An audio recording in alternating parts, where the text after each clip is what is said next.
做过全职太太的都知道，放弃事业相夫教子有多危险，不仅要忍受婆婆的催生轰炸，还得看老公和女秘书暧昧不清。我以为放弃事业陪他创业是爱情，却不知婚姻成了我的牢笼。当我终于学会哄机时，那个曾经对我不耐烦的男人竟砸了酒杯冲出门，原来被刺痛的心也会疼。此时我坐在餐桌前，有一下没一下的扒着碗里的面条，面条早就坨了汤也凉透了，我却没尝出一点味道。这已经是我这个月吃的第25碗面条了。叶晨总在外面应酬，我一个人在家吃什么都没滋味。突然手机震了一下，我拿起来一看，是家族群里的消息，叶母直接艾特了我：如烟啊，老方家的媳妇都生3胎了，你这肚子什么时候才能给我有个动静啊？我的手顿了顿，嘴里的面条一下子咽不下去了。其实我怀过一个孩子的，那时候叶晨刚创业，每天忙到连睡觉的时间都没有，我怕耽误他的事，产检都是自己去的，后来累到流产了。这些年我一直很努力的养身体，可就是怀不上。我翻开手机日历，今天恰好是排卵期，我握着手机的手紧了紧，声音放得很软，给叶晨打了电话：老公，你今天能早点回来吗？电话那头传来他不耐烦的声音：不是说了我今天有很重要的应酬，可我今天恰好是排卵期。我又小声补了一句：所以你就为了这种事烦我？他的话刚落，电话就被直接挂了。我捏着手机，嘴唇抿得紧紧的，我以为他会和我一样，为了要孩子着急，可在他眼里，我这点期待居然只是烦，心口像被什么东西堵着闷得发慌。我换了件衣服，直接打车去了鼎新会所，那是叶晨最常去的地方。我刚走到前台，想问问叶晨在哪个包厢，一道娇滴滴的声音就传了过来：抱歉叶总，我喝多了。我抬头一看，脚步一下子停住，浑身的血好像都冻住了。叶晨正搂着一个女人往外走，那个女人是苏曼，她的秘书。苏曼留着大波浪卷发，穿了件白衬衫和包臀裙，凹凸有致的身体几乎整个贴在叶晨怀里。叶晨也看到了我，他皱起眉头，语气很冲：你怎么来了？我盯着他怀里的苏曼，声音有点发颤：你为什么抱着他？叶晨更不耐烦了：苏曼是我秘书，你又不是不知道，他今天替我挡酒喝多了，我扶他一下怎么了？苏曼这时候也开口了，他说话颠颠倒倒的：抱歉叶太太，是我酒量太差，你千万不要误会，我和叶总没什么的。他说着就从叶晨怀里挣扎着起来，可刚站直他就捂着脸干呕，接着整个人都跌在了地上。叶晨弯腰把他又捞回怀里，还瞪了我一眼：你看到了苏秘书今天替我挡了2瓶白酒，我难道不管他？我看着他理直气壮的样子，眼泪差点掉下来。叶晨，要是我现在和别的男人搂搂抱抱，你能开心吗？会所有服务生你可以找服务生扶他，你别无理取闹。叶晨打断了我的话：好了叶总，你们真的别吵了，都是我不好，我可以自己走的。苏曼又开口，他扶着墙壁摇摇晃晃站好：叶总，您和太太回家吧，我可以自己叫车。叶晨甩开我的手，绷着脸朝外走：你看你现在还没一个秘书懂事。我站在原地，眼泪终于忍不住了，我到底哪里错了？可叶晨根本没管我，他直接开车走了。我是打车来的，只能又落寞地叫了辆车回家。回到家，卧室里空无一人，只有客房的门缝里透出光亮，他竟然睡了客房。我眼眶红红的，心里一直在想，难道真的是我太小题大做了？我咬着嘴唇，走到客房门口敲门：叶晨，刚刚是我不对，你回房间睡吧。门里传来他冷冰冰的声音：你今天自己冷静下，我不想和你说话，可我今天是排卵期啊。我又说了一句，声音带着哭腔：柳如烟，你当我是种马吗？客房的门突然被猛地拉开，叶晨瞪着我：我每天都很忙，你能不能别每天只想着孩子？砰，他又重重地把门关上了。我靠在墙上，觉得心里好像漏了风，凉飕飕的。那一夜我根本没睡着。天刚亮的时候，客房的门终于被打开了，我赶紧走过去，心里还有点期待。他说今天要出差，他没看我直接从衣柜里翻出行李箱，接着又砰的一声关上了衣柜门。我站在原地，身体僵得像块石头。以前热恋的时候，哪怕我耍小性子，叶晨都会笑着哄我。后来我陪他创业，他还抱着我说以后一定要对我一辈子好。可现在他事业有成了，怎么对我越来越不耐烦了？叮咚叮咚，门铃响了，我去开门，看到叶母站在门外，他把一大袋中药扔给我，语气里全是嫌弃：你要是今年再怀不了孕，就和叶晨离婚吧，你总不能让我们叶家绝后吧？我捏着那袋中药，嘴唇抿得紧紧的，一句话都说不出来。叶母更生气了：你不吭声是什么意思？我昨天艾特你的消息，你是没看到，人家老方家都3胎了，你呢？1胎都没有，你就一点都不急吗？妈，我不是让你别老催如烟生孩子吗？突然叶晨的声音传了过来，他去而复返。我愣了一下，心里有点暖。叶晨走过来挡在我前面：妈，公司应酬不断，我总喝酒对受孕也有影响，你不要只怪如烟。叶母瞪了我一眼，没再说什么，转身走了。叶晨叹了口气，看着我说：我不知道昨晚妈给你发那种消息。好了，算我不好。我眼眶一下子就红了，拉着他的袖子问：你怎么又回来了？有份文件忘了拿。他推开我的手，拿起桌上的文件就要走。我犹豫了一下，赶紧说：叶晨，要不我重新当你的秘书吧？叶晨看了我一眼：现在公司稳定了，我让你当全职太太不好吗？可我待在家也没事，我想陪着你，就算做点简单的事情也可以，随你吧。他看了眼手机上的时间，催着我赶紧走。我们一起去了机场，同行的除了苏曼还有2名助理。到了海城项目进展的一点都不顺利，对方的李总看了策划案就是不满意。我琢磨了一会儿，觉得有个点子能行，就小声提了出来。可我刚说完，苏曼就开口了：“叶太太，您这个想法是不是有点天马行空啊？”叶晨也皱着眉看着我说：“如烟，你要是觉得无聊，可以出去逛逛。可我觉得这个创意其实可以试试。”我还想解释，如烟，你都3年没工作了，别想这些不切实际的东西。他直接打断了我，我看着他心里又酸又涩。我不明白叶晨为什么要这样否定我，他难道忘了以前创业的时候，一大半的策划案都是我想的点子吗？我没再说话，黯然地走出了会议室。可我想着大家还没吃饭，就买了几份便当，又回了会议室。我刚推开门，就看到叶晨坐在椅子上闭着眼睛，苏曼站在他身后，正替他摁着太阳穴，声音软得发腻：“叶总，这样舒服吗？”叶晨嗯了一声，一点都没拒绝。接着苏曼的手又往下滑，划过叶晨的脸，还捏了捏他的肩膀。我一下子就炸了，大声喊叶晨。叶晨睁开眼，脸上全是不悦：“你突然叫什么？”我叫什么？我看着他手都在抖。昨天是你搂着他，今天他这样替你按摩，你还一副享受的样子，你不觉得你和这个秘书太暧昧了吗？你在怀疑我？叶晨的脸色沉了下来。柳如烟，你怎么还是这么无理取闹？不用你陪我了，你立即回去。他竟然还是说我无理取闹，我心里的火气再也绷不住了，猛地把手里的便当袋子朝叶晨扔了过去，然后转身冲了出去。我听到身后苏曼慌慌张张的声音：“天哪，叶总您没事吧？”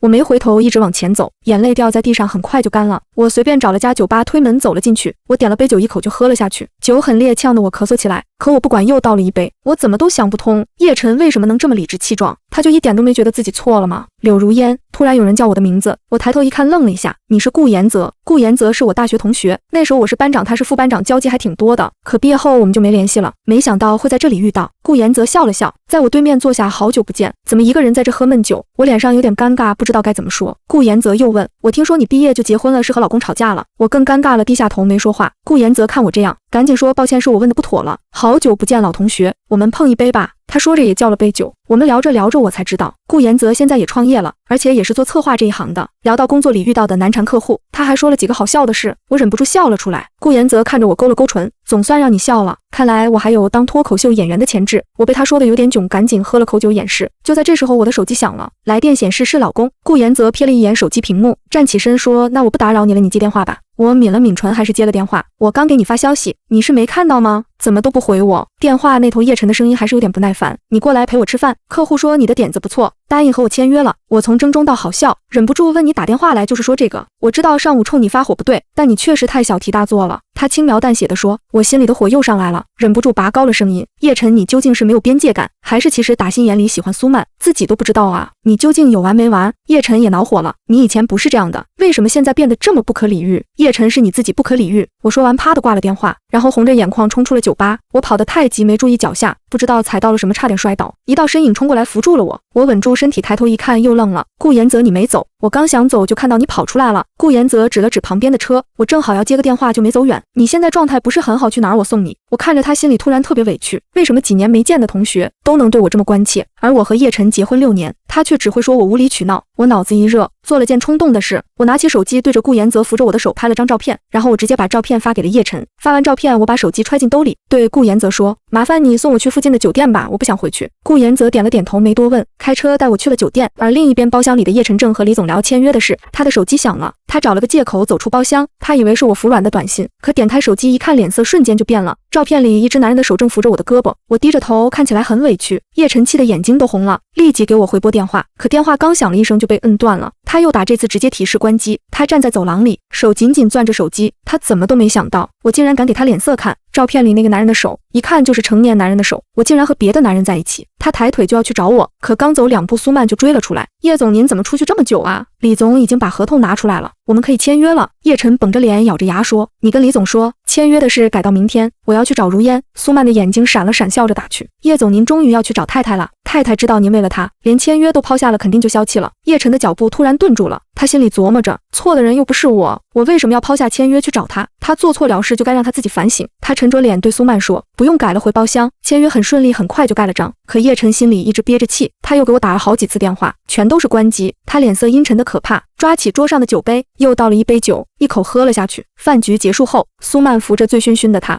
去了楼上的包房。叶总，您今天真的喝太多了。叶晨口齿含糊，抓着苏曼的手问：“手机呢？我的手机呢？”苏曼把手机递给他，柔声说：“叶总，您是要打给太太吗？我帮您拨。”他说着就按了我的号码，可电话里还是传来关机的提示音。叶晨一把夺过手机，砰的一下砸在了地上。苏曼赶紧捡起手机，温声细语的劝：“叶总，您别生气啊，太太可能就是手机没电了，不是故意不接您电话的。没电都快11点了，她能去哪？难道真的和那个男人在一起做什么出格的事了？”叶晨越想越气，苏曼又拿了条热毛巾替他擦着脸。叶总，您先睡一会儿吧，等明早天亮了，或许太太就消气了，会给您回电话的。叶晨看着苏曼温柔的样子，又想起我刚才冲他发火的样子，他心里的火气更盛，突然伸手一把拽过苏曼。苏曼的声音带着惊慌，却没有真的推开他。而我在酒店里喝得晕晕乎乎的，顾言泽夺过我的酒杯，扶着我说：“别再喝了，再喝你就醉得站不起来了，别拉我，我还要喝。”我挣扎着，可没一会儿就没力气了，靠在顾言泽身上睡着了。等我再醒来，已经是第二天早上了。我看着陌生的天花板，心里一慌，下意识摸了摸自己的衣服，还好还是昨天那身。我松了口气，扭头一看，发现顾言泽正睡在沙发上。顾言泽也醒了，他看到我醒了，赶紧坐起来，歉然的笑了笑：“抱歉，我不知道你住哪里，就给你开了间房。我怕你醉酒出什么事，所以没敢离开。但你放心，我没对你做任何事。”我脸上有点囧，赶紧说：“其实该说抱歉的是我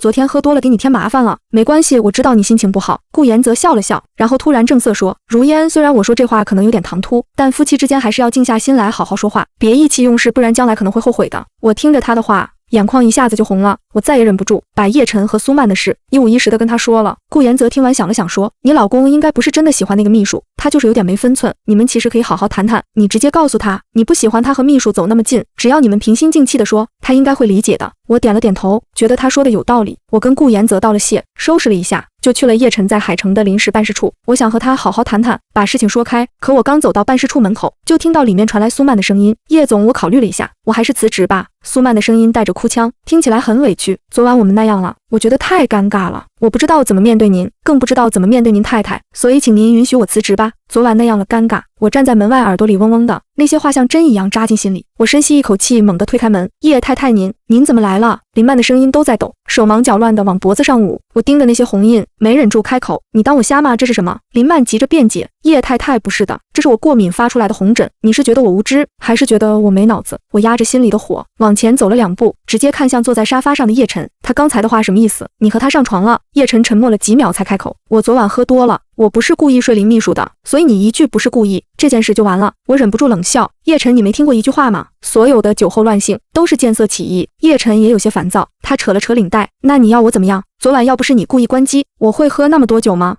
还有那张照片是怎么回事？那个男人是谁？你昨晚和那个男人在干嘛？你现在还敢质问我？我觉得特别可笑。叶晨，我不是你，我知道什么能做，什么不能做，我只问你，你现在打算怎么做？你给我一个准话。”这时林曼突然插了进来，声音软乎乎的：“叶太太，你们别吵了，我知道这件事是我不好，叶总醉了，但我没醉，可我力气太小了，才没能阻止叶总，你给我闭嘴！”我猛地转头瞪向林曼，我还记得3年前公司稳定后，叶晨让我做全职太太，当时接替我秘书职位的人就是林曼，林曼还是我亲自挑的。那时候我觉得她是名牌大学毕业，能力出众，最重要的是她当时打扮得特别朴素，戴着黑框眼镜，梳了个很老气的发型，一看就不是有花花心思的人。可我怎么也没想到，才3年时间，林曼居然变得这么美丽妩媚。她今天穿的包臀裙和紧身衫，把身材裹得紧紧的，换做任何一个男人，恐怕都忍不住想呵护她。我收回目光，语气冷了下来：“既然你知道自己错了，那就离职吧，我不想再看到你，记得买避孕药。”林曼垂在身侧的手紧了紧，眼睛红红的，一副很怯懦的样子。“抱歉，叶太太，我马上回去打离职报告。”“柳如烟，你凭什么替我做决定？”叶晨突然不悦地站起身，我讥诮地扭头看他：“我不让他离职，难道还等着他和你有第2次、第3次？”我说了，昨天是我喝多了，那不过是一次意外。叶晨绷着脸，又把话题扯回我身上：“倒是你还没回答我，昨天那个男人是谁？你后来和他做什么了？所以你就是觉得我和你一样找男人鬼混了？”我看着他心里一阵发凉，我不知道，所以我问你。叶晨的语气没有丝毫软化，我真的要笑出眼泪了。叶晨，你自己犯了错，不想着跟我道歉，反而一而再再而三地问我怎么，是不是我告诉你我确实和男人睡了，你心里会舒服点，就觉得自己也不算太渣。叶晨的瞳孔猛地一缩，声音都变了：“所以你真的和别的男人睡了？”我看着他这副样子，只觉得心灰意冷，故意说：“是我睡了，你满意了吗？”叶晨的眼睛瞬间红了，他猛地抬起手，像是要打我。我没有躲，只是讥讽地看着他：“叶晨，你这是要打我？”叶晨的脸绷得紧紧的，那只抬起来的手顿了顿，又猛地落了回去，一拳砸在旁边的桌缘上，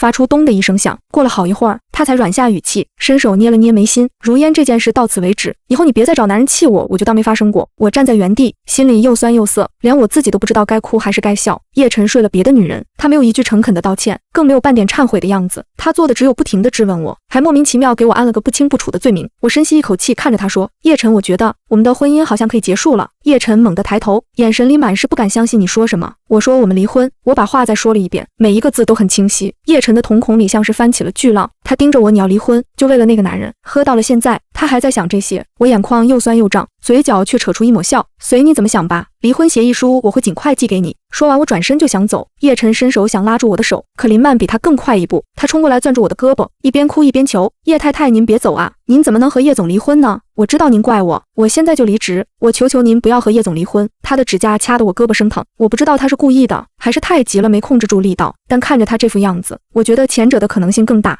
我冷笑一声，猛地抬起手，一巴掌打在了林曼的脸上。林曼被打懵了，呆呆地站在原地。我看着他笑着说，你心里期待的不就是我打你吗？这样就能显得我更无理取闹，那我就成全你。话音刚落，我又一巴掌扇在了他另一边脸上，然后转身就走。叶晨大概没料到我会这么蛮横，原本想追上来的脚步狠狠顿住了。林曼捂着脸，脸上很快浮现出2个巴掌印，眼泪像断了线的珠子一样往下掉。对不起，叶总，都是我的错，您快去找叶太太吧，我等下就去办离职手续。真的很抱歉，让您和叶太太闹成这样。叶晨皱着眉，语气烦躁却带着安抚，不是你的错，你先回去休息，等下我调你去别的部门。林曼故作惊讶，叶总您不辞退我吗？可是叶太太她不可能真的跟我离婚。叶晨打断他的话，语气里满是笃定，他大概根本不信我刚才说的是真心话。在他看来，我打林曼那2巴掌明显就是在泄愤，他觉得他睡了林曼或许真的让我特别生气，可他又觉得他不是故意的，而且在他心里说不定也和别的男人不清不楚。他一直这么双标。叶晨沉着脸，心里已经盘算好了，等他回家一定要好好训斥我一顿，让我别再闹脾气。我从那栋房子里出来后，一路跑到了马路上，风哗哗地吹着，我不敢停也不想停，直到我跑得再也跑不动，才扶着路边的绿化树停下。我回头看了看，身后空荡荡的，没有一个人追出来。我拿出手机屏幕，安安静静的，连一条消息都没有。原来就算我提了离婚，就算我生气的跑出来，叶晨还是无动于衷。那我还在留恋什么呢？我揉了揉发酸的眼睛，笑了笑，然后深吸一口气，招手拦了辆出租车，直接去了机场。我要回北城，回我和叶晨住的那套公寓。推开门，屋子里还是老样子，我没多耽误，直接去拿行李箱，把我的衣服一件件装进去。收拾完行李，我最后看了一眼餐桌，桌上我早上没吃完的面条还放在那里，已经凉透了。原来别人说的婚姻是爱情的坟墓是真的，我不知道从什么时候开始，我们之间的爱情就枯萎了，剩下的只有他的不在乎和不耐烦，而还守在原地的我，最后只落得一身寂寞。叶晨在海城忙完所有事，已经是2天后了，他拖着疲惫的身体推开门，这才想起我之前闹离婚的事。他换着鞋朝着屋里喊，如烟，我们好好谈一谈。往常只要他回来，我总会第一时间出来迎接他，可今天屋里静得可怕，没有一点动静。叶晨心里猛地一沉，他快步走进客厅，又推开卧室的门，里面空无一人。他又急忙推开客房的门，里面还是没人。他这下是真的慌了，声音都有些发紧，如烟，如烟，你在哪？1个月后，我婆婆已经是第 N 次闯进叶晨的办公室了，一进来就冲他嚷嚷，那柳如烟是不是还没回来？既然他都主动说要离婚了，你就赶紧跟他离啊，一直这么等着算怎么回事？叶晨穿着一身笔挺的西装，那张脸依旧是那么深邃又英俊，可他的眼睛里明显布满了红血丝，下巴上的胡茬也剃得一点都不干净，看着就没怎么好好打理自己。他皱着眉对婆婆说，妈，我不会和如烟离婚的。可他就寄了份离婚协议过来，之后就没影了，这算个什么事啊？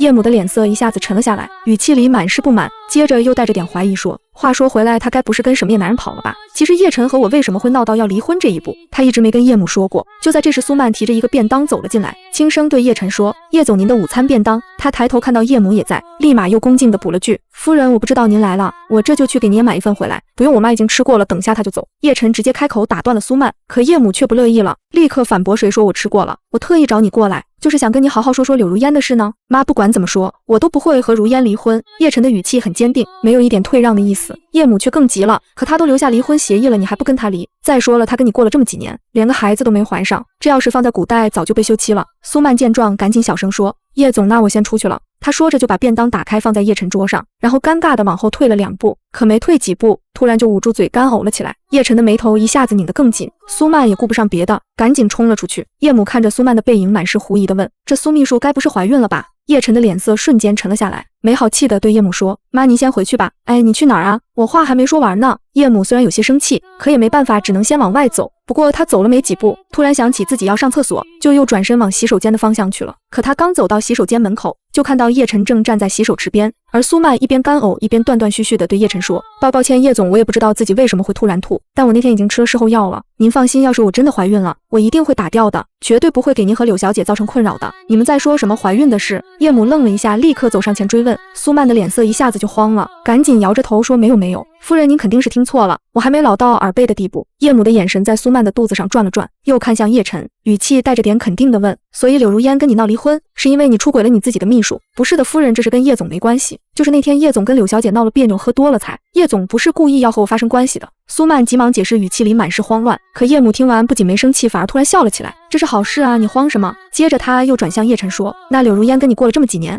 连个孩子都没给你生，现在你的秘书都怀孕了，你就赶紧跟苏秘书结婚，也好让我名正言顺地抱上孙子。叶晨的神色瞬间变得恼怒，皱着眉对叶母说：妈，您在乱说什么呢？苏曼也急了，赶紧接着说：夫人，我和叶总就是个意外，您千万别当真。再说了，我也不一定真的是怀孕了，那去医院检查一下不就知道了。叶母一听更高兴了，拉着苏曼的手就往外走，脸上满是喜意。叶晨皱着眉，眼神深沉，可也只能跟在他们后面一起去了医院。到了医院，检查报告还得等几分钟才能出来。叶晨正烦躁地在走廊里来回踱步，突然就看到了一抹熟悉的身影。我正和一个男人有说有笑地朝着取药口的方向走，那个男人是顾延泽。叶晨一眼就认出了我，立刻大声喊了出来：柳如烟！我当时唇角还带着点笑，可脸色却有些苍白，那笑容看起来更像是带着几分无奈。听到有人喊我，我转头看了一眼，然后对顾延泽说：延泽，我等下自己回家就好，你先回公司吧，你刚刚在办公室都晕倒了，我怎么放心让你一个人走，还是我送你回家再说。顾延泽的语气里满是担心，没有一点要先走的意思。说起来也是巧，我当初找工作的时候投出去的简历竟然刚好到了顾延泽的公司，我一看是老同学的公司，而且顾延泽的公司确实很有发展潜力，就干脆留了下来。这1个月里，我几乎天天都主动加班，没想到今天来大姨妈直接疼得晕了过去。医生说我是劳累过度加上营养不良，还有点贫血，给我开了好多补身体的药。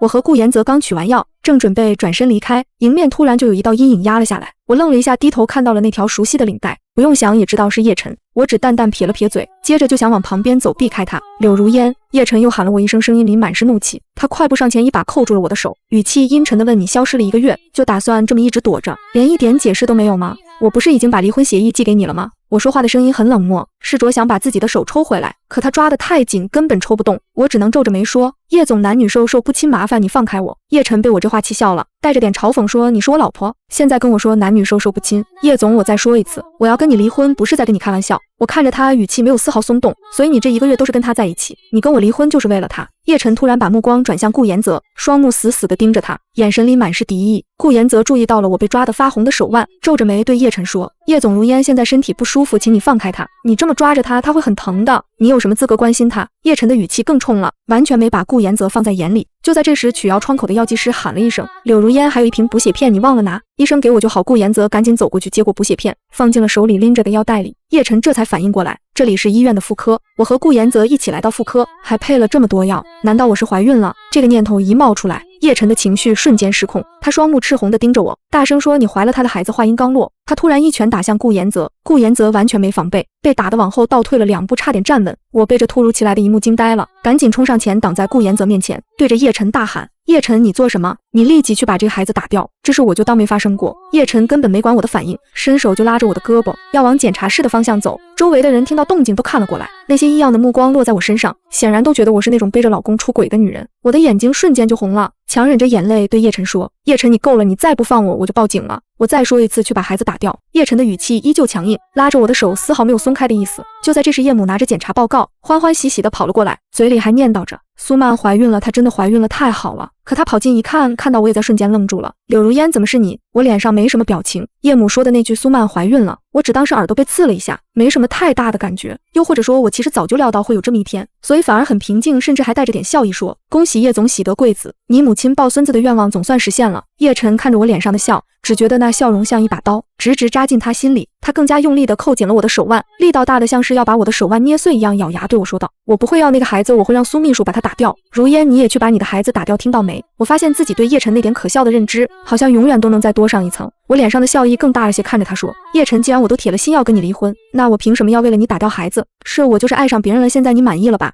能不能放开我，咱们好聚好散行不行？叶晨听到爱上别人这4个字，眼神瞬间变得又惊又骇，抓着我手腕的力道又重了几分。柳如烟，你再说一遍。太太苏曼慌慌张张地凑上前，一脸委屈地说：“您千万别跟叶总离婚啊，这孩子我会打掉的。我知道您是故意说气话气叶总的，您心里肯定还是爱着叶总的。”我看着他这副装模作样的白莲花样子，忍不住笑出了声。不，我不是为了气他，我是真的不爱他了。柳如烟，叶晨的声音又沉了几分，带着压不住的怒火。叶总，大家都是成年人了，没必要这样纠缠不清吧。我说完，用力往回抽自己的手，手腕处的皮肤被他抓得直接破了皮，可我一点都不在意，抽回手就径直往前走去。叶晨抬腿就要追上来，我婆婆叶母却突然横在了他面前，又气又急地喊：“你追什么？追没听他说的话吗？她都出轨了，还怀了别的男人的孩子，这种女人你难道还要留着给人家当喜爹吗？”喜爹这2个字一出口，叶晨的脸色唰的一下就沉了下去，难看至极。我往前走了没几步，顾言泽就快步追上了我。我从包里拿出纸巾，轻轻替他擦着嘴角的淤痕，那是刚才被叶晨一拳打出来的。我能感觉到身后叶晨的目光，可我没回头。我知道在他眼里，我大概是真的背叛他了，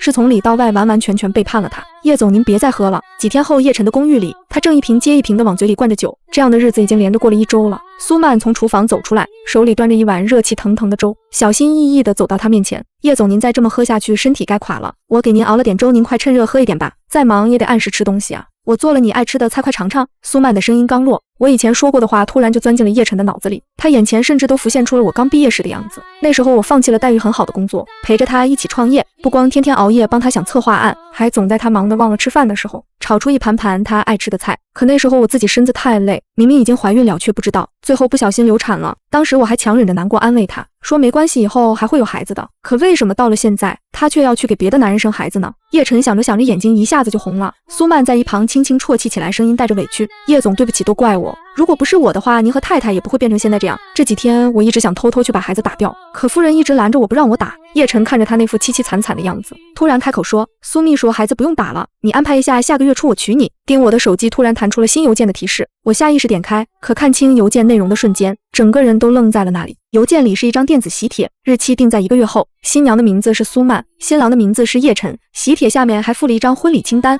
从婚纱钻戒到婚礼场地，所有支出加起来足足有100万。可我和叶晨当初结婚的时候，整个婚礼只花了1000块，就只是花几百块买了一对戒指，再置办了点简单的婚房用品，就算是裸婚了。叶晨以前总说他欠我一个像样的婚礼，可后来他的公司越做越大，却再也没提过这件事，因为他变得越来越忙，忙到连和我好好吃顿饭的时间都没有。然后就这么一天天忙着，最后他倒是和别人办起了盛大的婚礼。所以他发这封邮件给我是故意想刺激我吗？是想让我知道我所谓的背叛在他眼里有多可笑多可怜。我看着屏幕上的喜帖，忍不住笑了起来，可笑着笑着，眼睛就慢慢模糊了。如烟一块干净的手帕突然递到了我眼前，轻轻覆上我的眼睛。我抬头看了眼顾言泽，又赶紧咬着唇低下头，假装镇定地说：“我没事，就是眼睫毛进眼睛里了，策划案我马上就弄好。”顾言泽无奈地叹了口气，目光落在我的电脑屏幕上，轻声问他要娶苏曼了，你心里还是很爱他对不对？爱听到这个字，我只觉得一阵恍惚，我很确定自己已经不爱叶晨了。在一次次的失望和他的背叛之后，我那颗曾经装满他的心早就碎得彻底了，只是心里终究还是有点不甘吧。曾经那么深爱过的人，怎么就变成了如今的陌路人？他甚至还特意发来了和新妻子的婚礼清单，就是为了刺激我。突然就觉得自己以前那些掏心掏肺的付出好像都喂了狗。我皱了皱眉，脑子里突然闪过一个念头，抬头问顾言泽：“言泽，你之前是不是说过家里催婚催得紧，想找个女人假结婚？”我记得顾言泽家里一直催他结婚，可他都快30岁了，也没一点要结婚的念头。前几天他还跟我吐槽，说他妈妈带着好几个姑娘，硬逼着他一起吃饭相亲。那时候他还扶着额头，一脸无奈地说实在不行，我就只能去网上找个女人假结婚了。我当时也没多想他为什么不想结婚，毕竟现在很多人都是单身主义，也有可能他其实是 gay 呢。顾言泽的眼神轻轻闪了一下，点了点头说：“是有过这个想法，怎么了？”我清了清嗓子，定了定神说：“言泽，要不咱们俩结婚吧？”顾言泽的眼睛瞬间亮了些，语气带着点不确定地问：“你真的愿意？”我又看了一眼电脑屏幕上的喜帖，心里那点不甘又涌了上来。叶晨大概率是想看我懊悔，看我难过吧，可他到底是哪里来的自信，觉得我会后悔？我不但不后悔跟他离婚，反而很高兴，终于能彻底摆脱过去，开启新的人生了。以后我要好好努力工作，争取也开一家自己的公司，最好能把叶晨的公司比下去。而眼下他不是还在炫耀1个月后要办盛大婚礼吗？那我就比他更快结婚。1周后，叶晨的办公室里，苏曼像个贤惠的妻子一样，提着保温盒走了进来。现在的他早就不做秘书的工作了，还直接搬进了叶晨的家里，婚礼也在紧锣密鼓的筹备着。在外人看来，一切都圆满得很，可叶晨却没来由的觉得烦躁。他扯了扯脖子上的领带，拿起筷子夹了一口糖醋排骨放进嘴里，排骨又老又甜，完全不是他喜欢的味道。他直接放下了筷子。苏曼见状，立刻变得战战兢兢的，小声问：“是我做的不好吃吗？”叶晨听到这话，脑子里突然就想起了我做的糖醋排骨外脆里嫩，而且我知道他不爱吃太甜的，糖的用量永远控制的刚刚好，而那味道是我当初根据他的口味一点点调整了几十次才做出来的。可不知道从什么时候起，他几乎快要忘记我做的菜是什么味道了。最近这1年，他越来越忙，几乎每天都在外面应酬，已经差不多1整年没有和我一起吃过一顿饭了。想到这里，他的心头突然就沉了下去，堵得发慌。叮！突然电脑传来一声邮件提示音，叶晨皱着眉点开邮件，看清内容的瞬间，眼睛一下子就瞪圆了，满是不可置信。邮件里是我发来的电子喜帖，新郎是顾言泽，新娘是我，而且婚礼日期就在今晚。叶晨的瞳孔猛地一缩，他几乎是立刻就从椅子上站了起来，然后快步冲了出去。叶晨，你去哪儿？苏曼愣了一下，目光飞快扫过电脑屏幕，看清上面的喜帖后，赶紧追了出去。皇冠假日酒店里，我穿着一身白色婚纱站在人群中，连我自己都觉得此刻的样子该是明艳动人的。我挽着顾言泽的手臂，努力摆出一副优雅的姿态，可只有他能听到我压低声音的吐槽：早知道我就该买双内增高，这高跟鞋穿着也太疼了。顾言泽低笑一声，侧头问我：你平时不常穿高跟鞋？我点了点头，又摇了摇头。其实以前陪叶晨创业的时候经常穿，谈客户需要撑气场，我就硬挺着穿7公分的高跟鞋，跟着他跑前跑后。一开始脚是真疼，后来穿久了也就习惯了。可自从当了全职太太，就再也没怎么穿过高跟鞋，现在早就驾驭不了了。顾言泽沉默了几秒，斟酌着说：你先在这儿应付下宾客，我很快就回来。我还以为他是要去洗手间，也没多问，笑着点了点头。可没过一会儿，顾言泽就提着一个鞋盒走了回来。我愣了一下，没明白他这是要做什么。顾言泽把鞋盒打开，笑着递到我面前，不是想要内增高码快换上？我彻底呆住了，他竟然真的去给我买了双内增高。那是一双白色跑鞋款式的内增高，鞋底软乎乎的，藏在婚纱裙摆底下，不仔细看根本发现不了，可要是走动起来，鞋头说不定还是会露出来。还是算了吧，我有点不好意思，觉得太麻烦他了。没关系，你穿着舒服才最重要。顾言泽说着，直接蹲下身，伸手就想去握我的脚，看那样子是要帮我换鞋。真的不用了，我脸颊瞬间发烫，赶紧想往后退。老板婚礼还没开始呢，您就跟老板娘在这儿撒狗粮啊？几个公司的同事正好一起过来，看到顾言泽蹲在我面前的样子，立刻笑着打趣起来，我更尴尬了。可顾言泽却像没听到调侃似的，只是抬头催我把脚伸出来。没办法，我只能红着脸慢慢把脚伸了过去。顾言泽握住我的脚踝，轻轻脱下高跟鞋，看到我脚后跟磨破的红印时，眉头轻轻皱了一下。他又从兜里掏出一片创可贴，小心翼翼地帮我贴在磨破的地方。老板这狗粮也太猛了吧，平时对我们那么严厉，对如烟姐简直把人捧在手心里呵护啊。同事们的调侃声更热闹了，我被说得脸颊通红，都不知道顾言泽是怎么做到泰然自若应对这些调侃的。直到他帮我把另一只鞋也换好，才站起身，对着同事们正色道：所以你们以后谁要是不听如烟的话就扣工资。哇哇哇，那我们要是对如烟姐言听计从，嘘寒问暖，是不是能涨工资啊？一个同事立刻接话：如烟姐，以后我每天给你泡咖啡，我负责每天给如烟姐讲个笑话解闷。如烟姐，你快跟老板说说给我们加工资呗。我又好气又好笑，只能无奈地说：只要大家好好做项目，该有的提成和奖金1分都不会少，另外再给每个人加1000块工资。这话可不是我随口说的，这几天我已经和顾言泽聊过公司的规划了，因为我提的几个点子比较新颖，赢得了好几个客户的认可，那些客户还介绍了朋友来合作，所以这个月顾言泽接到的策划案是公司成立以来最多的，大家的工作量也跟着增加了不少。虽然公司已经在规划招人，但我觉得老员工也该涨工资，他们看着公司项目变多，慢慢好起来，要是只加活不加薪，很容易让人觉得公司效益好跟自己没关系，时间长了哪还有劲头干活对愿意出力的员工好点，多劳多酬才是公司能稳健发展的根本。顾言泽很赞同我的想法，还说下周开会就宣布涨薪的事，没想到今天被同事们一闹倒，先把消息说出来了。果然大家一听这话更兴奋了，围着我要拍照，还说只要公司不辞退他们，就愿意一直干下去。我笑着跟大家闹了一会儿，可笑着笑着就看到一道熟悉的身影突然冲了过来，那高大颀长的身姿，深邃的眉眼，还有那张英俊却紧绷的脸，不是叶晨是谁？他穿着一身笔挺的西装，脸色阴沉的吓人，周身的气场冷得能冻住人。我皱了皱眉，心里咯噔一下，没想到他真的会来。顾言泽也看到了叶晨，眉头微微蹙起，但还是保持着温和的笑容，伸出手道：叶总，欢迎你来参加我和如烟的婚礼。叶晨一把挥开顾言泽的手，目光死死盯着我，语气里满是嘲讽：你就这么迫不及待想嫁给他？怎么怕肚子再大一点，别人就知道你在婚内就出轨了？我怎么都没想到他一开口会是这种话。当初发喜帖的时候，我确实想着他看到后肯定会气炸，可我以为以他的骄傲，绝对不会来参加我的婚礼。可他不仅来了，还当着这么多人的面说出这种诋毁我的话。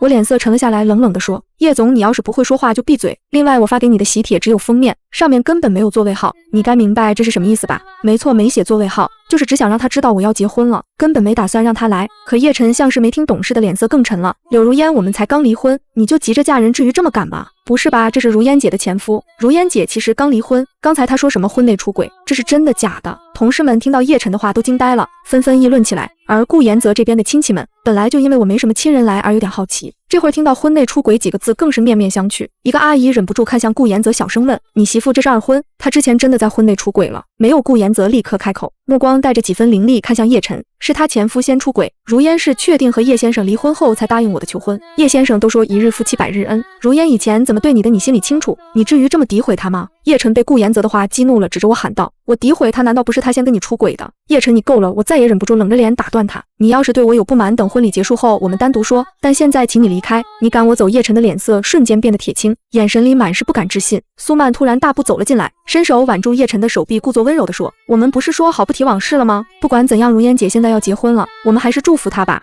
我听着他这假惺惺的话，只觉得可笑。这时候，越来越多的宾客进来了，看到眼前这乱糟糟的一幕，都满脸疑惑地站在一旁。有些知道内情的人更是窃窃私语起来。没过多久，柳如烟出轨再嫁的说法就悄悄在人群中传开了。不是吧，顾总怎么挑了这么个女人？这婚可不能结啊，赶紧取消吧！我面无表情地听着这些议论，心里说不难受是假的。我转头看向顾延泽，声音带着几分歉意：“抱歉让你难堪了，这婚礼就算了吧，我们早就说好要结婚，怎么能因为一个无关紧要的人取消？”顾延泽突然握紧我的手，然后转向众人，声音清晰而坚定：“各位，叶先生的话大家不必轻信，如烟是什么样的人，我比谁都清楚。他确实是二婚，但他在婚内绝对没有做过对不起叶先生的事，是叶先生自己不知道珍惜。现在如烟的幸福由我来守护，还请叶先生离开。”叶晨看着顾延泽握着我的手，那眼神像是扎了刺一样，尤其是听到顾延泽说以后他的幸福交给我，他的脸色更难看了。什么叫交给顾延泽？怎么可能交给顾延泽？叶晨眼里满是嘲讽，开口就带着恶意：“顾先生原来喜欢穿破鞋。”啪！我猛地往前踏了2步，扬手就给了他一巴掌。叶晨被打得偏过头去，他阴沉着脸扭回来，眼神里满是怒火：“柳如烟，你敢打我！”我的眼眶又红又胀，声音都带着颤：“叶晨，你怎么会变成现在这样？我是真的不敢相信，破鞋这种话会从他嘴里说出来。说我二婚也就算了，竟然还用这种侮辱人的词。在你眼里，我到底算什么？我们过去那么多年的婚姻又算什么？”我强忍着眼里的酸涩，绷着脸，语气冷得像冰：“叶晨，我现在真的特别后悔曾经嫁给你，请你立刻离开。还有这样诋毁自己的前妻，就能让你觉得有面子吗？叶晨，你现在真的太让我陌生了。”说完，我提着婚纱裙摆，转身就大步往前走。如烟、顾延泽低喊了一声，快步追了上来。可经过叶晨身边时，他又猛地停住脚步，接着一拳狠狠挥向了叶晨。叶晨被打得往后退了好几步，嘴角都渗出了血丝。“你敢打我？”叶晨双目阴鸷，眼神里满是狠厉。顾延泽声音清冷，字字清晰：“叶先生，这一拳是替如烟打的，你没有资格也没有权利侮辱她。如烟是那么好的女人，而你现在根本配不上她。”说完，顾延泽没再看叶晨一眼，大步朝着我追了过来。周围的宾客都面面相觑，小声议论起来：“这婚到底还结不结啊？新娘这是跑了吗？估计是没脸再结了吧。”喂，你们是都听不懂话吗？公司的几个同事忍不住大声反驳：“现在都什么年代了，离婚很正常吧？同样是离婚，你们怎么不说那个姓叶的？他身边那个明显就是新欢吧？他能找新欢，我们如烟姐凭什么不能再嫁？就是我们如烟姐能力强，性格又好，哪像这个男的，离了婚还来别人婚礼上大闹，这是什么人品啊？活该如烟姐跟他离婚。我看啊，8成是如烟姐先甩了他，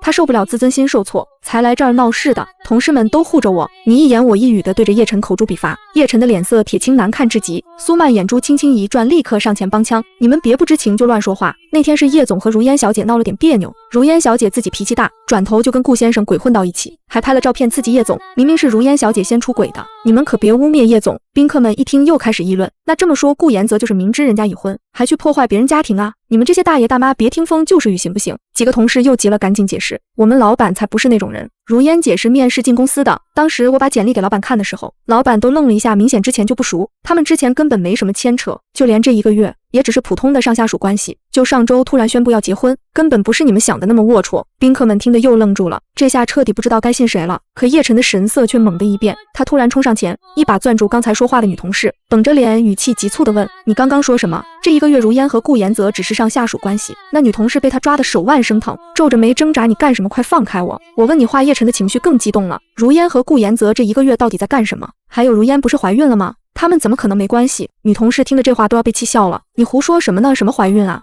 就上周如烟姐还因为痛经晕倒，被送到医院去了呢。说她怀孕，这不是搞笑吗？女同事刚想开口解释，苏曼突然伸手攀住叶晨的胳膊，声音带着哭腔说：“我肚子痛，你快带我去医院。”叶晨眉头一皱，还没等他反应，苏曼就捂着肚子往地上倒，他赶紧弯腰抱起苏曼，朝着电梯口快步奔去。女同事看着他们的背影，忍不住翻了个白眼，搞了半天她的新欢都已经怀孕了啊！那到底是谁先出轨的？还在这儿贼喊捉贼，真是太不要脸了，就是看着人模人样的，没想到这么渣。幸亏如烟姐跟他离婚了，还是我们老板靠谱。不过如烟姐去哪儿了？不知道老板已经去追了，应该能把人追回来吧。我一路奔进化妆间，红着眼眶，一把扯下头纱，化妆师吓了一跳，连忙问柳小姐您怎么了？是头纱不合适要重新弄吗？不是婚礼取消了，你帮我把头上的发饰都取下来吧。啊，化妆师彻底懵了。柳小姐您先冷静点啊，婚姻不是儿戏，我看新郎人挺好的，有什么事你们慢慢说，别意气用事说取消婚礼啊。我摇了摇头，干脆自己动手摘起头上的皇冠。刚摘了一半，化妆间的门就被推开了，顾妍泽快步走进来，我的指尖顿了一下，又继续去摘脖子上的项链。你先出去吧，顾妍泽对着化妆师说。化妆师连忙应了2声，走出去时还体贴地关上了门。顾妍泽轻轻叹了口气，伸手抓住我的手，把那条刚被我摘下一半的项链重新戴回我脖子上。如烟，婚礼继续办，别因为你前夫那几句话就坏了心情，不值得。我红着眼睛抬头看他，可我不想让别人看你笑话。其实这场婚礼本来就是假的，我和顾妍泽之间也没什么感情。一开始是他需要一个名义上的妻子应付家里催婚，我想借这场婚礼刺激下叶晨，2人才一拍即合。可我没想到叶晨会闹到这地步，我自己被人曲解倒霉什么，却不想连累顾妍泽也被他的亲戚朋友说闲话。顾妍泽笑了笑，拿起桌上的皇冠又往我头上递。那些亲戚都是我爸妈那边的，平时也不怎么往来。再说结婚是我自己的事，我才不管别人怎么说，我都不知道该说他心态太好，还是把人情世故看得太淡。顾妍泽对着我摇了摇头，一脸生无可恋的模样。我被他逗得笑出了声，顾母一见更开心了。如烟，你也觉得他好笑对不对？我跟你说，他还喜欢养些稀奇古怪的东西，什么仓鼠、鹦鹉、乌龟。结果自己工作忙，白天全靠我在家照顾，那些小东西天天在我耳边吱吱叫，我都怀疑他是故意买回来气我的。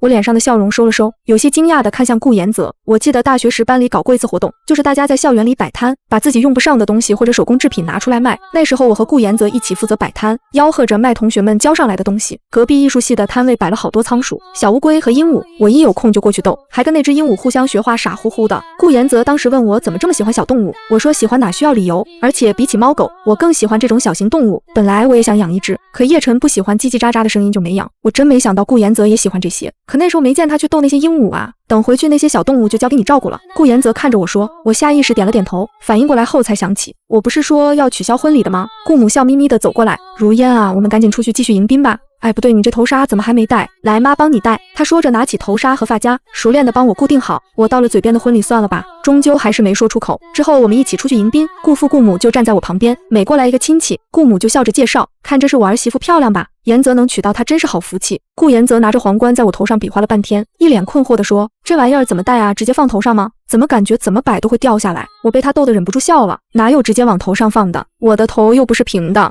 还能当桌子用不成？顾妍泽笑得一脸无辜，可他上面也没长扣子啊。我无奈地指了指化妆台上的发夹，皇冠要先用发夹夹住2个内圈，再跟头发固定在一起。哦，原来是这样。顾妍泽点点头，拿起发夹，小心翼翼地把皇冠别在我头发上。我本来是要摘下来的，结果他倒好又给我带回去了。顾妍泽，我真觉得这婚礼还是算了吧，我都说了我不在乎，你别小题大做了。顾妍泽装出一副很专业的样子，帮我调整了下皇冠的位置，对着镜子问我，应该是在正中间了吧，没歪吧？我彻底没话说了。就在这时，咔嗒一声，化妆间的门被打开了。如烟啊，刚刚外面的事我们都听说了，进来的是顾妍泽的父母。二老脸上满是唏嘘，真没想到你前夫是那样的渣男。你放心，我们家妍泽肯定不会像他那样，你就安心嫁给妍泽，听见没？我愣了一下，还没反应过来，顾母又笑眯眯地说，当然了，妍泽也不是十全十美，他也有小脾气，比如起床气特别大，还特别挑食，从小就不碰胡萝卜和香菜。可我们老2口做菜就喜欢放香菜，有时候我都得烧2份菜，你说烦不烦？顾妍泽无奈的扶额，妈有你这么拆自己儿子台的吗？你喊什么喊？我还没吐槽完呢。顾母瞪了他一眼，又转向我，对了，刚说到哪儿了？啊，香菜说完，吃的就说用的。他还有个怪癖，看中一个款式的衣服就只穿那个款式，不知道的还以为我们家多穷，连衣服都买不起呢。我听着这话，眼眶莫名一红，我想起当初和叶晨结婚，连一场像样的酒席都没有。那时候叶母是怎么说的？你一个山里来的姑娘，我可不好意思跟别人说你是我儿媳妇，等你将来自己有点能力了，在一起出钱办婚礼吧。现在想让我儿子全出不可能，我从小父母就不在了，是外公外婆把我带大的。确实出生在农村，家里条件不好，可我靠着自己的努力，一路拿奖学金念完大学，我从没觉得自己比别人差。叶晨当时还安慰我说，等将来有钱了，一定给我补办一场盛大的婚礼。我当时点了点头，以为我们一定能苦尽甘来。可我现在突然在想，是不是从当初裸婚开始，就注定了我们的婚姻不会幸福？叶母一直不喜欢我，说话总是夹枪带棒。叶晨虽然偶尔会护着我，却从来不会真的跟叶母理论，有时候甚至会睁一只眼闭一只眼，任由叶母对我冷嘲热讽，我只能忍着。总不能让他因为我跟自己母亲吵架。这些年来我在叶家就没感受过一丝作为儿媳妇的暖意，只有满肚子的委屈。可顾母呢，明明我刚被人说过那么难听的话，她却一点都不介意，还处处维护我，对着别人夸我。这样的婆婆谁会不喜欢？我忍不住想，如果当初叶母也能这样对我，如果在我和叶晨的婚姻出现问题时，她能帮着我说句话而不是帮着外人，我和叶晨是不是就不会走到离婚这一步了？在想什么呢？顾延泽的声音突然在耳边响起，我回过神，他笑着说：“迎宾结束了，咱们去换第2套婚纱吧。”我点了点头，跟着他往化妆室走。走了2步，还是忍不住问顾延泽：“你是不是以前有不喜欢女人的倾向啊？不然你妈妈见你终于要结婚，对媳妇的要求怎么这么低？”顾延泽先是愣了一下，接着就笑了：“你怎么会这么想？我有点尴尬。这不是明摆着吗？一般父母哪会不介意儿子娶个2婚的？”顾延泽收起笑容，认真地说：“我妈妈也是2婚，她之前的丈夫经常家暴她，我其实算是她的继子，但我现在的爸爸对我和妈妈都特别好。我妈妈1婚的时候整天以泪洗面，2婚才真正过上了开心的日子。所以我一直觉得女人婚姻好不好，关键在男人身上。老公要是疼老婆没道理，婚姻不幸福。”这话总结的还真有道理，我忍不住多打量了他几眼。顾延泽又笑了：“所以你放心，你嫁给我肯定会幸福的。”我心里莫名有点古怪，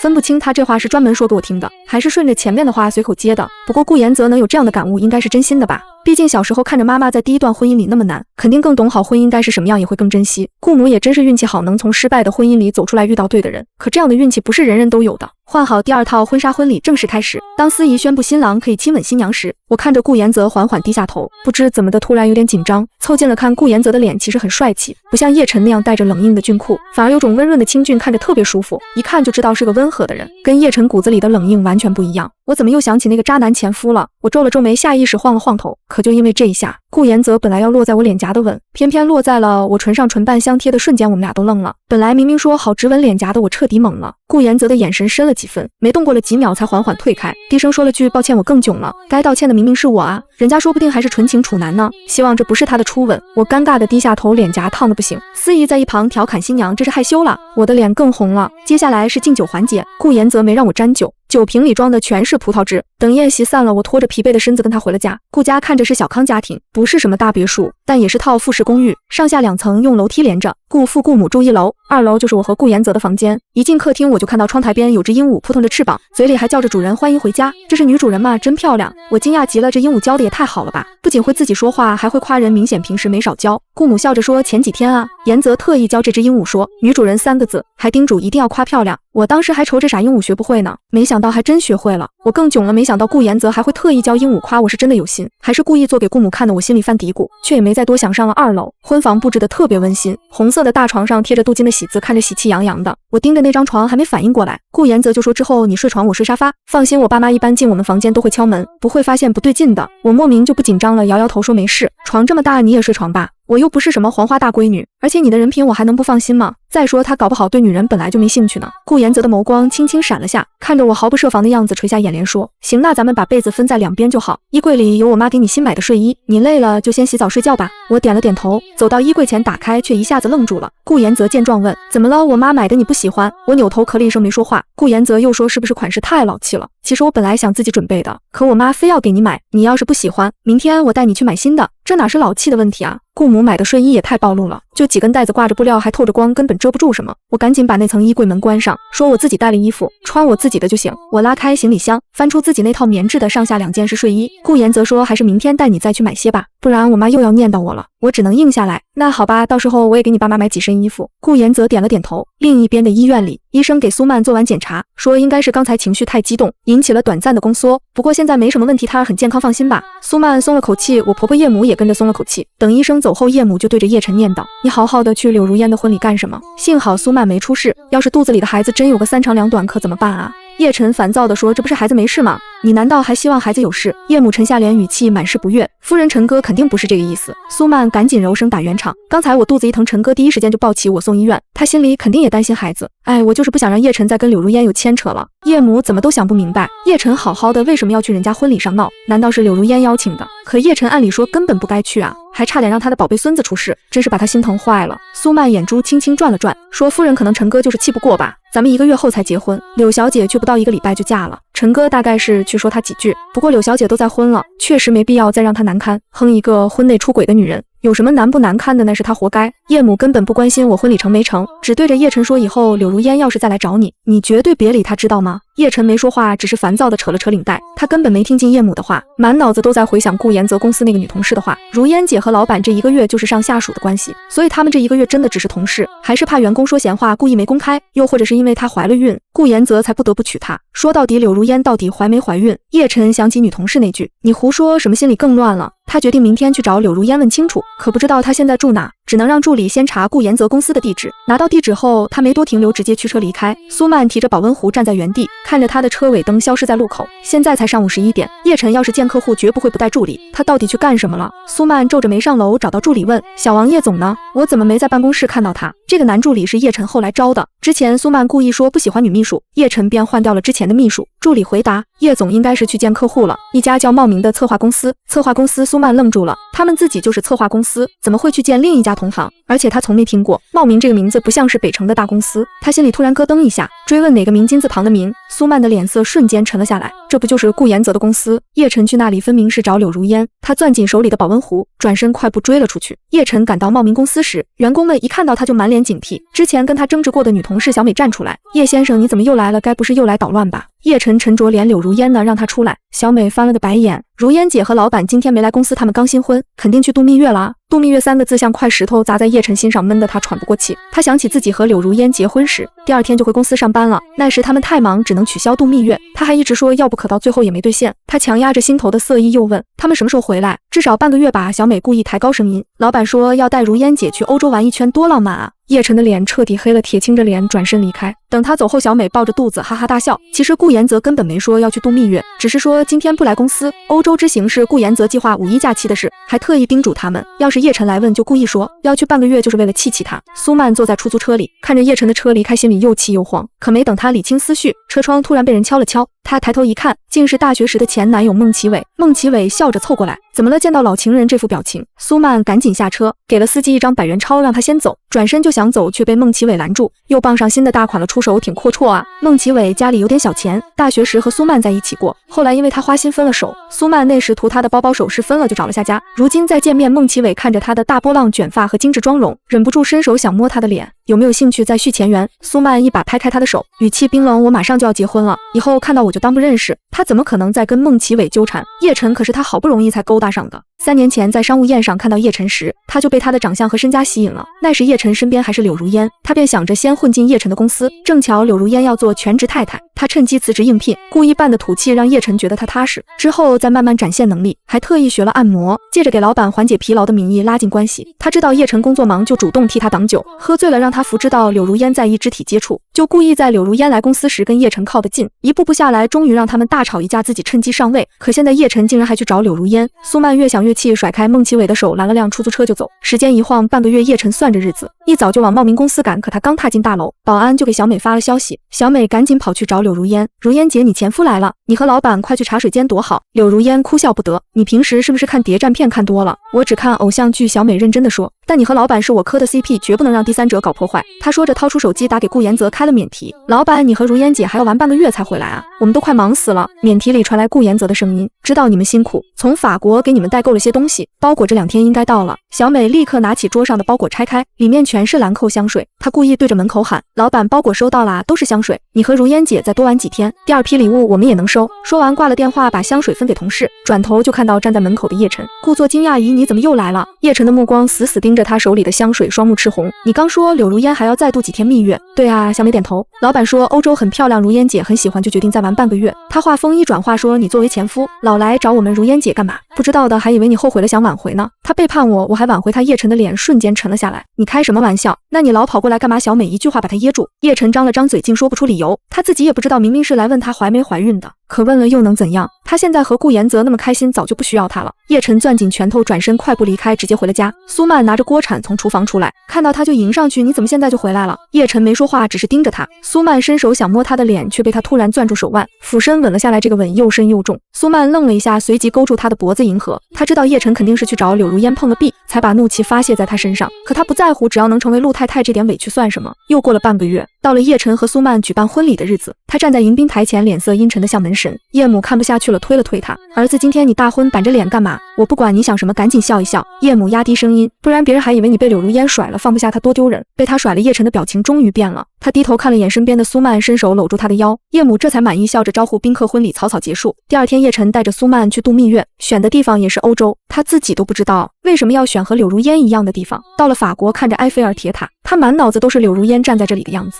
是不是和顾妍泽拍了很多照片？苏曼拉着他想拍照，他不耐烦地应付着。苏曼去奢侈品店疯狂刷卡，他坐在咖啡厅里，却想起柳如烟以前喜欢逛手工艺品店，看到可爱的公仔就会凑到他面前，说这个和你好像。那时的柳如烟多活泼啊！可从什么时候起，他不再跟他开玩笑了，好像是从他做了全职太太后。他总说我来忙就好，你在家休息，可忙着忙着，竟连和他好好相处的时间都没了。晚上回到酒店，苏曼凑过来想给他按摩，手指故意在他胸膛上滑动。叶晨闭着眼睛，恍惚间喊了一声如烟，苏曼的身体瞬间僵住，他竟然把自己当成了柳如烟。他咬着牙继续迎合，可叶晨吻着吻着突然停了，看着他的大波浪卷发和浓妆，眉头紧锁。柳如烟从不化这么浓的妆，也不会这样刻意挑逗他，他心里的火瞬间降了下来。推开苏曼，你怀孕了，不适合这样，医生说3个月就可以。苏曼还想辩解，却被叶晨打断。保险点，你之前胎不稳。他说完就走进浴室，留下苏曼在沙发上气得发抖。10天的蜜月过得枯燥又乏味，苏曼每天疯狂刷卡，叶晨则躲在房间里处理文件。回国后第2天，叶晨又去了茂名公司，这次柳如烟没躲。他从抽屉里拿出一个假孕肚，塞在宽松的裙子里，看着走进来的叶晨，平静地说：“陆总，我们去会议室谈吧。”叶晨的目光紧紧锁在他的脸上。这1个月他过得很好，脸颊圆润了些，气色红润，头发也长了，散在肩头，很柔和。他的心脏莫名跳得很快，像以前追求他时那样忐忑。进了会议室，叶晨关上门，目光突然落在他的肚子上，裙子微微隆起，很明显的孕态。他瞳孔骤缩：“你的肚子，我怀孕了快3个月了，有点肚子很正常。”柳如烟的声音很淡，却像惊雷炸在叶晨耳边：“你怎么可以背叛我？”叶晨的眼睛红了，戾气瞬间布满眼底。“我那么爱你，你怎么可以？你爱我？”柳如烟笑了，所以你可以和秘书毫无边界搂着他，让他碰你的脸。我接受不了这样的爱，我没有不爱你。叶晨急了，我每天辛苦工作都是为了你，你为什么要无理取闹？无理取闹！柳如烟的眼眶也红了。我发顾妍泽抓我手的照片，你就觉得我要背叛你？那我亲眼看到你搂着苏曼，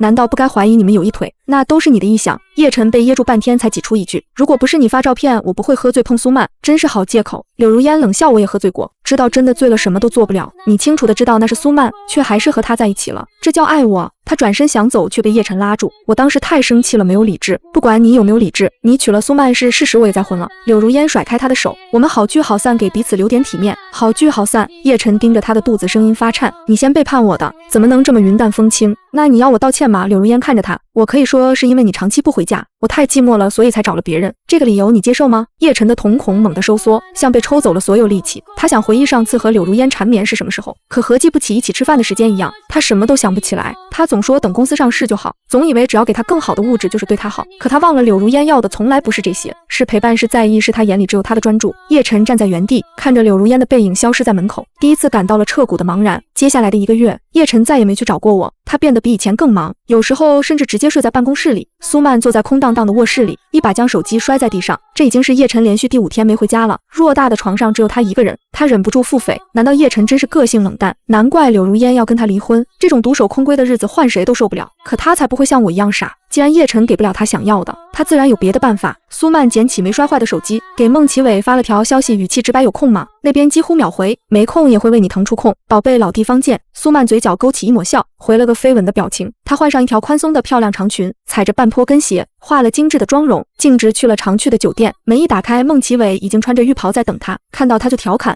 怀孕了还化妆，你老公不管你，你懂什么？这是纯植物化妆品，一套就要10万。苏曼扬了扬下巴，现在她是陆太太用的，自然是最好的，既要漂亮又不能影响肚子里的孩子。孟奇伟笑了，看来真是傍上大款了，那是我挑男人的眼光什么时候错过？苏曼得意地说。孟奇伟故意打击她：那你老公是阳痿，还是根本不爱你？放着这么漂亮的老婆不管，让你欲求不满？苏曼的脸瞬间黑了，别提那个性冷淡，好不提。孟奇伟笑着搂住她的腰，低头吻了上去。苏曼没有矫情，伸手勾住她的脖子，两人很快就在门板边纠缠起来。他们都喜欢这种刺激感，哪怕隔着门可能被人听到，也只当是情趣。而此时的走廊里，叶晨正陪着一位中年男人走来，被称为李总的男人是叶晨公司上市的关键合作方，只要谈成这个项目，叶晨的公司就能满足上市资格，再上一个台阶。李总，这几天您就暂时住在这里，稍后我让助理带您在北城好好逛逛。叶晨的语气礼貌又客气。李总笑着点头，多谢陆总款待，你放心，你的策划案我很满意，只要这次合作愉快，未来所有项目我都交给你。两人边走边聊，突然一阵若有似无的娇吟声飘进耳朵，李总愣了一下，下意识看向旁边的房门，门板正轻轻震动着，他瞬间明白过来，哈哈笑了2声。现在的年轻人可真会玩，我老了真是羡慕不来啊。叶晨没说话，只是淡漠地瞥了一眼那扇门，继续往前走。可下一秒，那道娇吟声又清晰了些，叶晨的脚步猛地顿住。陆总怎么不走了？李总疑惑地回头。叶晨很快恢复平静，抬脚继续走。没什么，只是他心里却泛起一丝异样。刚刚那道声音怎么听都有点像苏曼。房间里的苏曼隐约听到门外有说话声，可他正沉浸在自己的欢愉里，根本没心思细听。又过了许久，两人才停下。孟奇伟捏了捏他的腰，怎么样，比起你老公我更强吧？苏曼瞪了他一眼。孟奇伟又问，那我们下次还约？等我消息。苏曼一边穿衣服一边说，这算是默认了长期关系。孟奇伟笑得更得意了，保证随叫随到。苏曼回到家时，没想到竟看到叶晨正从楼梯上下来，他心里咯噔一下，下意识摸了摸脖子。刚才在酒店洗澡时，孟奇伟在他脖子上留下了几个吻痕，不过他早有准备，包里放了条丝巾，此刻围在脖子上应该看不出来。他压下慌乱，脸上挤出温柔的笑，你怎么回来了？叶晨的眼神很淡，你刚出去了？是啊，一个朋友约我逛街。苏曼顺着话往下说，不过我怀着孕逛了2小时就累了，正想给你做午餐送过去呢。不用了，我中午约了客户。叶晨手里拿着一份文件，径直朝门口走。苏曼赶紧追问，那你晚上回来吃饭吗？晚上不回了，明天去海城出差，大概半个月傍晚的飞机。那我帮你收拾行李吧，不用，公司会准备。叶晨说完拉开门就走了。苏曼脸上的笑容瞬间消失，冷哼一声，出差又是出差，最好永远别回来。他用力关上门，却没看到门外的叶晨突然停下脚步，眼神冰冷地盯着那扇紧闭的门，飞眸底一片寒意。接下来的几天，苏曼安分了些，没约孟奇伟。他知道怀孕后不能太频繁，可5天后他还是忍不住，又跟孟奇伟约在了酒店。他算着叶晨还要半个月才回来，这段时间足够他再约一次。半个月后，苏曼特意烧了一桌菜，坐在客厅等叶晨，就算心里不在意，表面功夫也要做足。很快门锁传来滴滴的响声，苏曼立刻站起身，端着一碗汤迎上去，笑容甜美。陈哥，你回来了，我正好煮好晚餐，你洗个手就能吃了。叶晨看着他的笑，脚步缓慢地走进来。苏曼伸手想接他的西装外套，叶晨却没动，只是用一种极其冷漠的眼神看着他。苏曼心里泛起一丝不安，皱眉问，你怎么了？是出差不顺利，还是项目遇到麻烦了？叶晨的声音没有一丝起伏，像冰一样冷。我们离婚，你说什么？苏曼的瞳孔猛地收缩，以为自己听错了。好好的为什么要离婚？你应该知道原因。叶晨的语气没有任何波澜。知道？他知道什么？知道叶晨还爱着柳如烟吗？苏曼的情绪瞬间激动起来，是不是柳如烟找你了？她后悔跟你离婚了，对不对？叶晨的眸色依旧毫无波动，淡淡的抛出一句话，跟孟奇伟玩得开心吗？短短几个字像一道惊雷劈在苏曼头上，她的脸瞬间变得惨白，说话都开始结巴。你在说什么？什么孟奇伟我不认识，你知道我在说什么？不用装。叶晨的语气里没有愤怒，只有彻底的冷漠。苏曼红着眼眶还想狡辩，肯定是有人跟你乱嚼舌根，你别信他们，非要我把证据摆出来吗？叶晨突然从衣兜里掏出一叠照片甩在苏曼面前，苏曼低头一看，瞳孔剧烈收缩，浑身都开始发抖。照片里清清楚楚拍着他进出酒店的画面，孟奇伟提前半小时到，他随后进去2小时后才出来。他戴着墨镜，可隆起的孕肚，身上的名牌包和衣服都清晰的无法辩驳，甚至有几张还拍到他嘴角红肿的样子。苏曼瘫软在地，脸色惨白如纸，再也说不出一句辩解的话。给你2小时从这里搬出去，明天早上民政局门口见，办离婚证。叶晨说完转身就往外走，苏曼慌了，冲上去拉住他的胳膊，你听我解释，照片上的人只是和我长得像，根本不是我。叶晨冷冷地瞥了他一眼，语气里满是嘲讽，需要我让警察出面调取你从家里到酒店的行程轨迹和监控吗？苏曼的声音瞬间卡在喉咙里，再也说不出一句辩解的话。叶晨甩开他的手，继续朝门口走。苏曼急了，对着他的背影大喊，就算我出轨又怎么样？你当初不也是婚内出轨才娶我的吗？我为什么出轨你自己不清楚吗？从结婚到现在你在家住过几天？你甚至没碰过我一次，你给不了我的，我只能找别人要，我哪里错了？叶晨的脚步顿了一下，眉头拧紧，却还是拉开了门。苏曼咬着牙，像是豁出去了一样，继续高喊，难怪柳如烟要跟你离婚，你这样的男人谁受得了？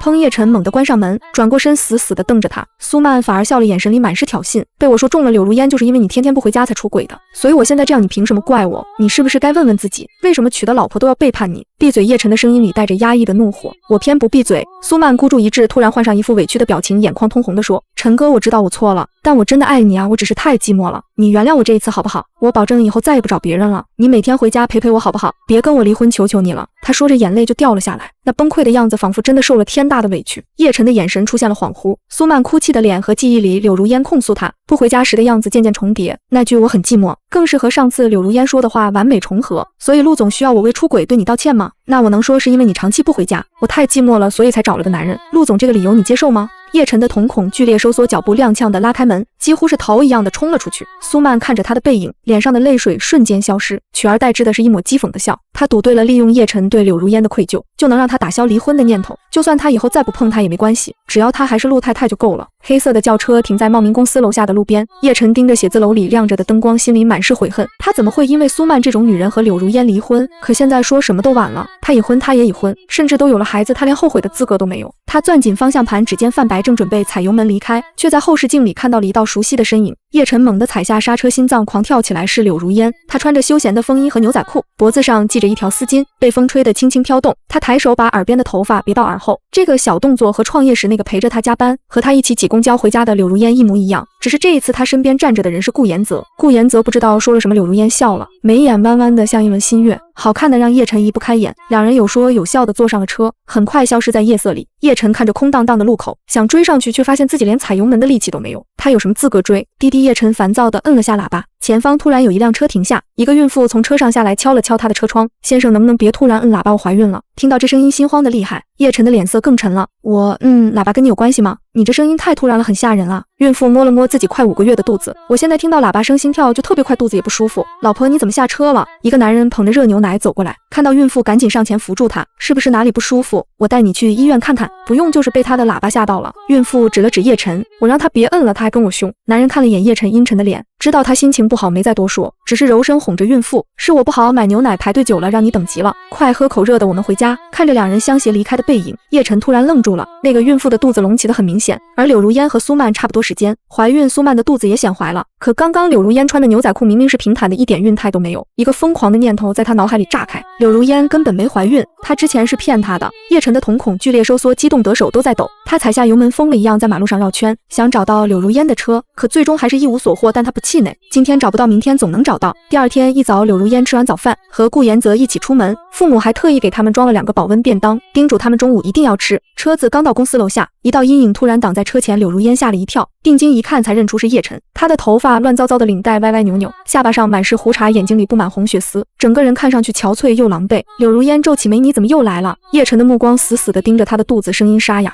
柳如烟，你不是怀孕了吗？为什么肚子还是平的？”柳如烟心里咯噔一下，上次用假孕肚骗她，本以为她会彻底死心，没想到她还记着这事。她不动声色地说：“之前胎不稳流产了，陆总有意见吗？”“你撒谎！”叶晨猛地抬头盯着她的眼睛：“你根本没怀孕，对不对？你和顾延泽根本没发生过关系。”柳如烟觉得可笑：“陆总，我和我老公结婚3个多月了，现在婚姻美满，你要是来搞破坏，是不是太渣了？”她绕过叶晨想走，叶晨伸手想抓她，顾延泽立刻上前挡住，将柳如烟护在身后：“陆先生，麻烦你有点前夫的自觉，如烟和你已经离婚了，别再缠着她，你们根本没关系。”叶晨红着眼，像是在说服自己，他是为了气我才跟你结婚的，他根本不爱你，你是不是太自我感觉良好了？柳如烟冷笑：“我说了我不爱你了。”顾延泽比你温柔，比你细心，我婆婆每天给我做便当，可你妈妈呢？除了挑我刺，我从没吃过她做的1口饭，我凭什么不爱她要爱你？麻烦你有点自知之明。叶晨的目光落在顾延泽手里的保温便当盒上，那2个盒子一看就装得满满当当，里面是他从未给过柳如烟的温暖。他看着柳如烟脸上幸福的笑容，突然觉得喉咙发紧，一句话都说不出来。原来他离开他之后真的过得很好。叶晨没再去找我，却也没回家。又过了1个月，陆母打来电话，语气带着催促：“今天是苏曼产检的日子，你工作再忙也该陪她去一趟吧。”“妈，你陪她去吧，我在出差。”叶晨说完就挂了电话，根本不管叶母的反应，也不管苏曼会不会跟叶母抱怨他1个月没回家。对苏曼他已经没了任何情绪，他限制了他的信用卡额度，每月只给5万。他想继续维持这段婚姻就维持，不想维持等生下孩子就滚蛋。下了飞机，叶晨抵达江城。这1个月他一直在各地飞，像是在刻意用忙碌忘记什么。这次的客户很重要，参与竞标的公司也多。晚上客户组了饭局，叶晨刚到会所门口就看到了我和顾延泽。一个男人疾步走过，差点撞到我。顾延泽眼疾手快地搂住我往后退，手不小心碰到了我的胸口，他立刻收回手，耳根泛红，低声说：“抱歉，我不是故意的。”我也有些局促，捋了捋头发：“没关系，我们进去吧。”我们俩都没再说话，气氛带着一丝尴尬。而这一幕全被坐在车里的叶晨看在眼里，他皱紧眉头，没有哪对相爱的夫妻会因为不小心碰了对方而说抱歉，这太不对劲了。他心里的希望又重新燃了起来。进了包房，客户笑着介绍：“这位是茂名公司的顾总和顾太太，这位是叶总。”叶晨的目光落在我身上，我刻意避开他的视线。顾延泽则不动声色地将我护在身后，伸手和他交握。最终客户选定了我和叶晨的公司合作。饭局结束后，我刚要上顾延泽的车，叶晨突然冲过来，